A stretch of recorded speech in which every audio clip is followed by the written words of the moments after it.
Good day, how are we? We are on our way to Orbit Tyres to get 2 new tyres for the Corsa. £58 each. That's including them to be obviously weighed and balanced, and new valves and stuff, so very good. But also it is in preparation for this car to have its MOT. So next week this car is in for its MOT. Hopefully, fingers crossed, it passes. But yes, we're going to go and grab 2 new tyres, and then we're going to have a run around the car and make sure we are MOT ready. Car is in at Orbit. By the looks of things, he's just taking the front wheels off now. Super duper. All these benches have got bloody bird poo on. Beautiful Palace of Rushton. Whilst chilling and having a look aside whilst you wait for your car. It's very good. Very good service. So we are back home, and I've got my daughter with me as well. Look at that, Clara. £115 for 2 tyres. So what's that? The net weight, £53.17 per tyre, and that's for both tyres, wheel balance and casting disposal. Whatever that casting means, I'm guessing it means the access to the old tyre. But now we're going to get ready to get our car prepared for its MOT.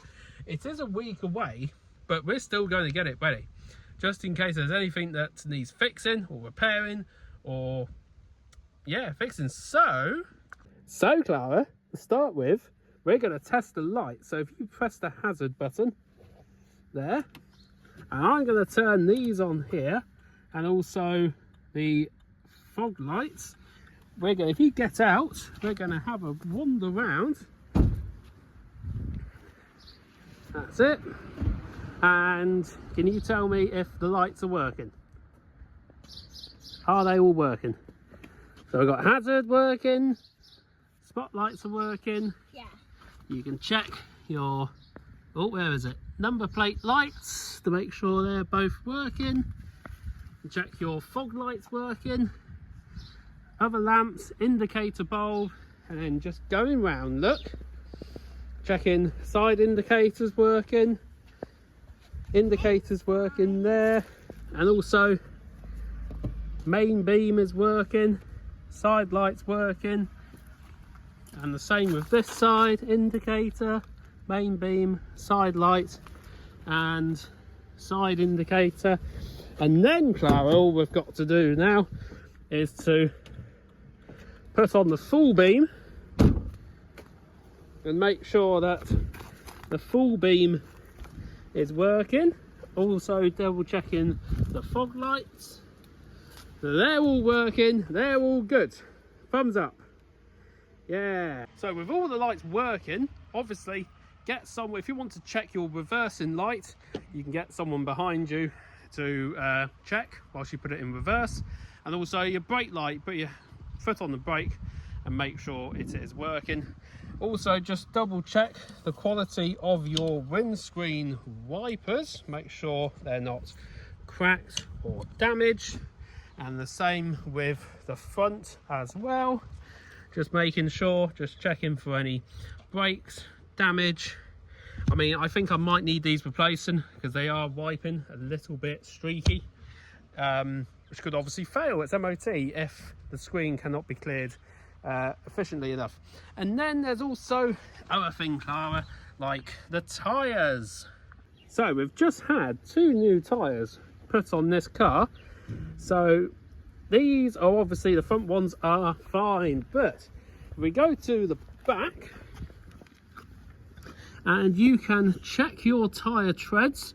Obviously you want an even tyre wear across the entire tyre, and there is also a little marker gauge there, which as long as your tyre is above that gauge, then it is legal. If it is touching or below that gauge, then it needs replacing, or obviously it is worn down too much, which means you'll need a new tyre. But also just check your tyres for any cracks, breaks around the tyre wall, and also it's a good opportunity to also have a little check of your brake pads. And if we crash and if there's a car in front of us and if we crash into it, we need a person to check our car it does not have cracks or broken. Yes. So that's checking your lights, your tyres, just checking overall condition of your car, making sure there's no cracks or anything in the windscreens. What else should we check for, Clara? And the windows. The windows, yes, we can check all the windows. Is there a bug on it? And we're checking all the windows. The last thing to do is to have a look under the bonnet. So if Clara, if you want to pull that lever just there for me, just near the bottom of the glove box. That's it.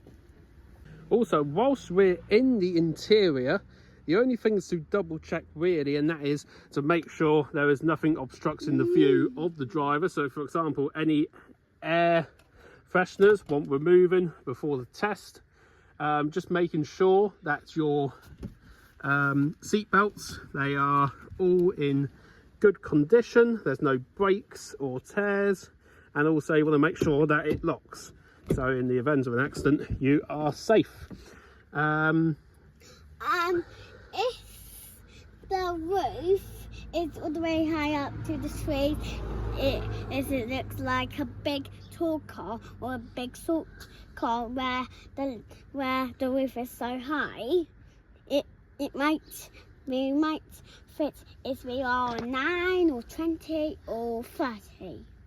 The last thing to check, and that is, obviously it is a maintenance and operation test, so they don't actually check things like making sure that your engine is, you know, working or the gearbox is working.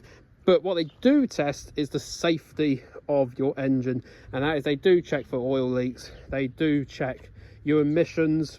You know, obviously there's absolutely... If a car is slow and if it drives so slow, you might need some fuel, and loads of fuel if you go to the fuel station or a fuel shop. That's whatever it is. Yes, you might need lots of fill. That's a good point actually, Clara, and that is to make sure that you do have efficient fill in your car before the test, because obviously you don't want to be taking it to a test centre and they refuse to test it because the fill light is on and there isn't enough fuel in it for them to do a test. So that is a very good point, Clara. Very well done indeed.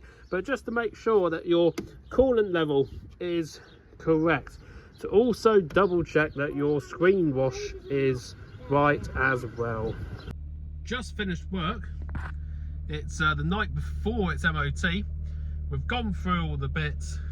I think the car is as MOT ready as it can be, so there's nothing else we can do. I'm going to take it to garage now, going to drop it in so it's there for the morning, and then we'll have to, fingers crossed and all toes, that we get a phone call and it's passed. So we'll see you on the other side. So day later, and picked up the car. It did fail its MOT on a broken coil spring. Yeah, that was all, but very cheap repair. Yeah, in all £126.80 just for a new rear coil spring and the MOT test. So yeah, pretty good. Standard MOT cost is £50 anyway. Pretty much is standard up and down the country, I believe. So yeah. But obviously you can never prepare yourself for something mechanically breaking, really. You just got to prepare yourself as much as possible. But car is good for another year, so it's now time to get this car looking good. That is the next part of the mission. That is to do the bonnet, do the roof, and yeah, that'll be in the next episode. So like and subscribe to keep following, and we'll see you next time.